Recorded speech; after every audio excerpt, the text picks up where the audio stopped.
Hi friends, आज एक और कंपनी है जिसका रिज़ल्ट डिस्कस करेंगे और बिज़नेस मॉडल भी मैं समझाने की कोशिश करूँगा। बेसिकली ये एक ज्वेलरी सेक्टर की कंपनी है पीएन गाडगिल बोलकर।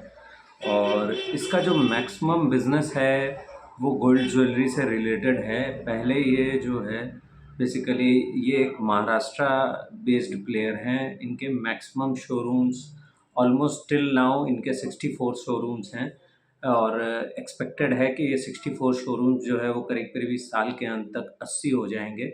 और इसमें से मैक्सिमम नंबर ऑफ शोरूम्स जो हैं वो इनके ऑलमोस्ट एक स्टेट में हैं, महाराष्ट्र में, जिसका नंबर अराउंड 50 के आसपास है मेरे ख़्याल से।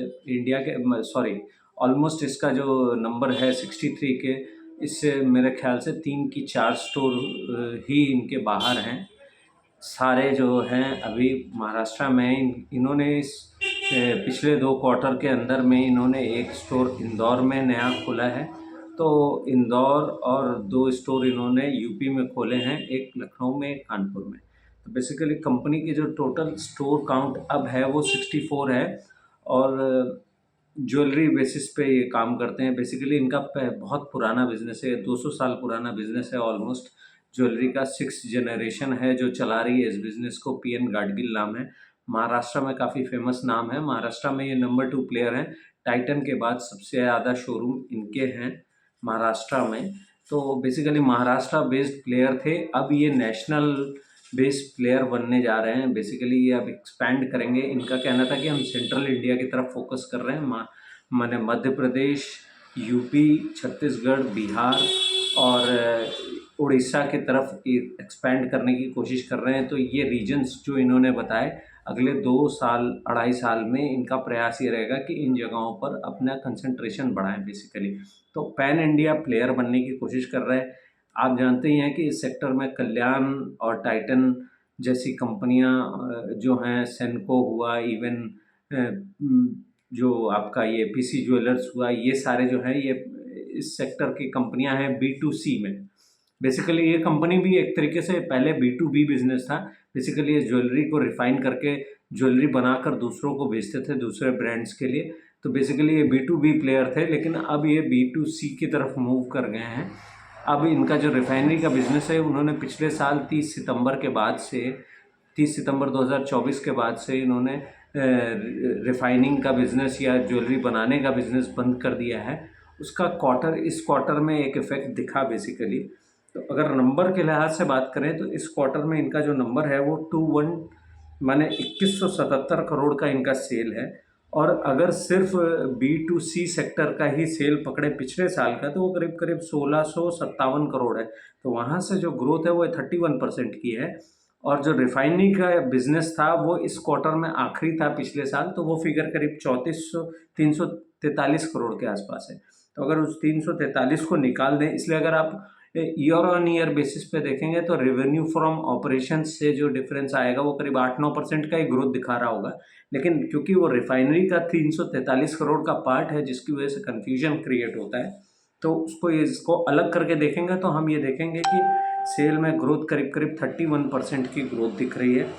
और पैट जो है इनका वो 79.7 करोड़ है, जो कि पिछले साल 32.3 करोड़ था। तो वहाँ पैट में जो है वो ग्रोथ करीब करीब 146% की है।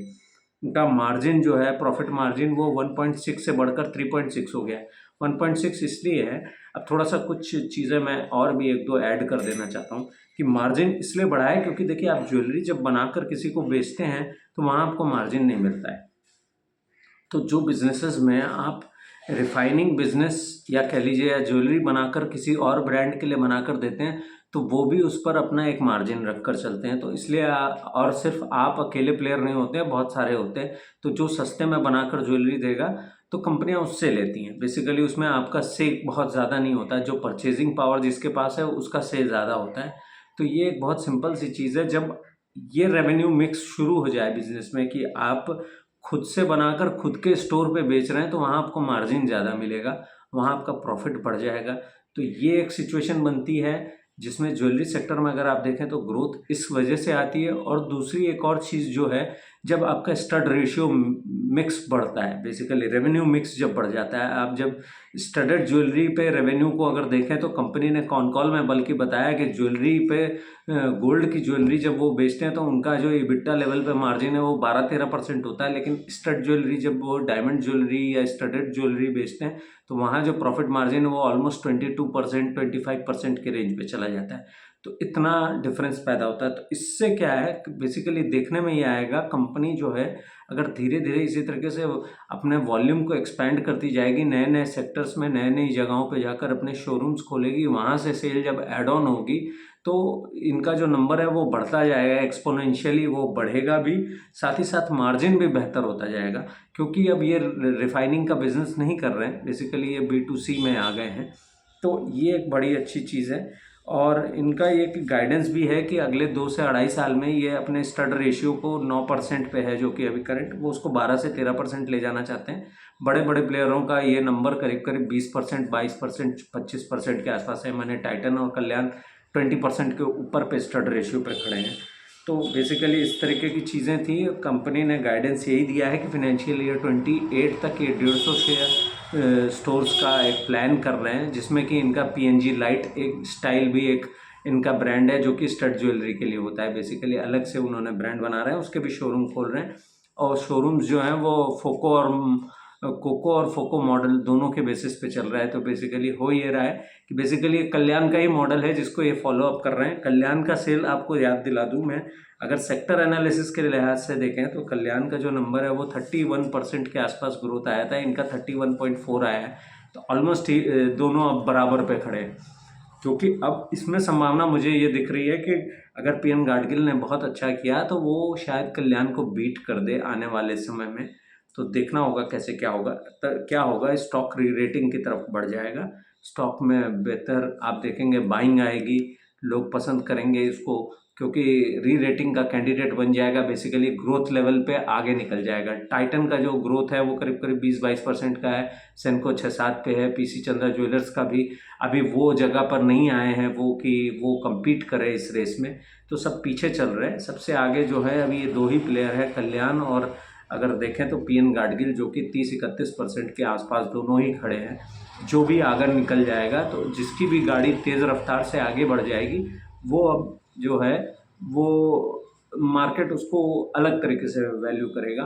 और डिपेंड करता है, इन्होंने एक चीज़ और ख़ास बताई कि जब ये महाराष्ट्र में कोई शोरूम खोलते हैं तो इनको 15 से 18 महीने लगते हैं उनको ब्रेक इवन करने में, लेकिन जब वो बाहर के दूसरे राज्यों में शोरूम खोलेंगे तो वो एक्स्ट्रा 6 महीने पकड़ कर चलेंगे, 1 से 2 क्वार्टर एक्स्ट्रा पकड़ेंगे, करीब करीब 24 महीने का टाइम इन्होंने दिया है कि वो ब्रेक इवन हो पाएंगे वो सारे स्टोर। तो बेसिकली कंपनी का ये है कि कंपनी इस तरफ देख रही है कि वो एक्सपैंड करे, और जिस रीजन में भी घुसेंगे उस रीजन को कैप्चर करने की कोशिश करेंगे बेसिकली। और ये सारा मार्केट कैप्चर जो हो रहा है अनऑर्गेनाइज सेक्टर से ऑर्गेनाइज सेक्टर की तरफ मार्केट कैप्चर हो रहा है बेसिकली। इसको बहुत ही इंटरेस्टिंगली देखने की ज़रूरत है, क्योंकि ऑर्गेनाइज सेक्टर का मार्केट शेयर लगातार बढ़ रहा है। कल्याण ऑलमोस्ट 7% इसका होल्ड करता है, टाइटन भी अच्छा खासा शेयर होल्ड करता है, शायद टाइटन सबसे ज़्यादा होल्ड करता है मेरे ख्याल से, क्योंकि उनके नंबर ऑफ शोरूम्स भी ज़्यादा हैं। तो इस तरीके की स्थिति है, ज्वेलरी सेक्टर इस तरीके से काम कर रहा है। SSG सेल ग्रोथ अगर देखें पिछले साल से इस साल क्वार्टर ऑन क्वार्टर बेसिस पे, तो 29% का SSG सेल ग्रोथ नंबर है, जो कि बहुत अच्छा है, ज़बरदस्त है। मैं कहूँगा कि अगर 31% की ग्रोथ है, मुझे उम्मीद ये है कि ग्रोथ रेट का जो नंबर है वो और तेज़ हो जाएगा, और SSG का नंबर अभी तो ऐसे ही चलेगा, ऑलमोस्ट क्लोज टू है, क्योंकि अभी बेस बड़ा नहीं हुआ है, बेस अभी बहुत छोटा है। 80 स्टोर के आसपास पहुंचेंगे इस साल के अंत तक, और अगले 2 साल में 70 और स्टोर खोलेंगे, 150 का इनका गाइडेंस है। तो मैं इसको ऐसे मान रहा हूँ कि यहाँ से डबल हो रहा है, तो ऑलमोस्ट ये माने कि 50% के आसपास का एक तरीके से उन्होंने गाइडेंस दिया है कि हम एक्सपेक्ट कर रहे हैं कि हमारी सेल ग्रोथ जो है वो 50% तक जा सकती है, 50 नहीं तो 45-50 कोई नंबर पे नहीं पकड़ते, लेकिन ओवरऑल ऐसी स्थिति बन रही है। तो मैनेजमेंट का ये कहना है कि रेवेन्यू मिक्स होते हुए दिख रहा है इनको अपने सेल में। बेसिकली अब लोग ट्रेडिशनल ज्वेलरी से जगह में डिज़ाइनर ज्वेलरी की तरफ ज़्यादा शिफ्ट कर रहे हैं, तो ये शिफ्ट होता हुआ इनको दिख रहा है अपने सेल में। बेसिकली ये कुछ स्कीम्स चलाते हैं, जो मैनेजमेंट ने बताया कि हम इस तरीके की स्कीम्स अपने क्लाइंट्स के लिए चलाते हैं, जहाँ एक्टिव क्लाइंट्स हैं जो स्कीम में पैसा रेगुलर डिपॉजिट करते हैं इनके पास, और उसके बाद वो उनसे ज्वेलरी खरीदते हैं बेसिकली। तो उसको भी ये हेज करते हैं बेसिकली एमसीएक्स में। तो वो करीब-करीब वो नंबर जो था 2 स्कीमों में लगा हुआ है, सब मिलाकर 115 किलो गोल्ड का नंबर है जो जिसको ये हेज कर चुके हैं एमसीएक्स में। तो ये बेसिकली मुझे ऐसा लगता है कि पीएन गाडगिल के जो कॉन कॉल और ये सारी चीज़ों से समझ में आया है कि धीरे-धीरे ये नंबर बढ़ेगा और इनका सेल भी बढ़ेगा और साथ ही साथ इनको ऑपरेटिंग लेवरेज जो कि अभी भी मिल रहा है, वो और तेज़ हो जाएगा आने वाले समय में। तो उम्मीद यही है कि बेहतर करेंगे और भी अच्छा करते जाएँगे और अभी तो देख के यही लग रहा है कि अब almost they are nearby कि वो अब कल्याण के ऊपर निकल जाएँ। देखना होगा कैसे क्या होगा। कोशिश यही लगती है कि ये कंपनी अच्छा करेगी, तो आगे भी इस कंपनी को ट्रैक करते रहेंगे और भी बहुत सारी चीज़ें कॉन कॉल में जैसे कि डिस्कसेस हुए उनसे, तो वो बेसिकली गोल्ड के मार्केट और इन सारी चीज़ों को लेकर डिस्कशंस था। तो उनका यही कहना था कि देखिए हमने ऐसा नहीं फ़ील किया कि अभी कोई मार्केट हम माने कोई मार्केट में कोई डाउट हो या फिर ग्रोथ नहीं रहेगी या कुछ नहीं। तो उन्होंने कहा कि गोल्ड बहुत ही स्टेबल काइंड ऑफ कमोडिटी है जिस पर लोग अपना इन्वेस्टमेंट करते जा रहे हैं कंटिन्यूअसली, चाहे थोड़ा ही हो। वॉल्यूम के लेवल पे शायद वो नंबर कम दिखता हो, लेकिन लोगों का नंबर ऑफ जो कि कल्याण के भी कॉन कॉल में ये चीज़ आई थी कि लोगों के number of turning up to the store वो बढ़ गया है बेसिकली। तो इन्होंने और एक चीज़ है कैलिफोर्निया में भी ये एक स्टोर खोलने की बात कर रहे हैं, कोई टाइमलाइन नहीं दिया है जिसको। बड़ा ही इंटरेस्टिंग कॉन कॉल था और ये काफ़ी पॉजिटिव लगे मुझे। इनको ये उम्मीद है कि अपना मार्जिन लेवल इसी तरीके से मेंटेन करके चलेंगे।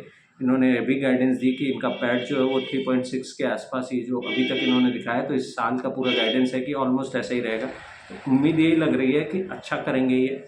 देखना होगा, ये भी एक्सपेंशन मोड में है। आप ये जाने कि कल्याण 400 स्टोर तक पहुंच चुका है। तो कल्याण 400 पे है और पीएन गाडगिल अभी 64 पे खड़ा है। आप देख सकते हैं कि क्या रेंज है जो कवर अप करनी है। तो पीएन गाडगिल के पास एडवांटेज यही है कि उनके बेस उनका जो है वो छोटा है। तो उम्मीद ये है कि आगे बेहतर करते हुए दिखेंगे। तो देखना होगा कैसे क्या होगा, कंपनियों को ट्रैक करेंगे और भी कंपनियों के मैं रिजल्ट्स डिस्कस करूंगा आपके साथ। जैसे ही मुझे मौका मिलेगा ज़रूर उनको स्टडी करके आपके साथ डिस्कस करूँगा। कोई भी क्वेश्चन हो तो ज़रूर पूछिएगा रिगार्डिंग एनी स्टॉक। अगर किसी स्टॉक पे आपको कोई वीडियो चाहिए हो तो वो भी ज़रूर बताइएगा।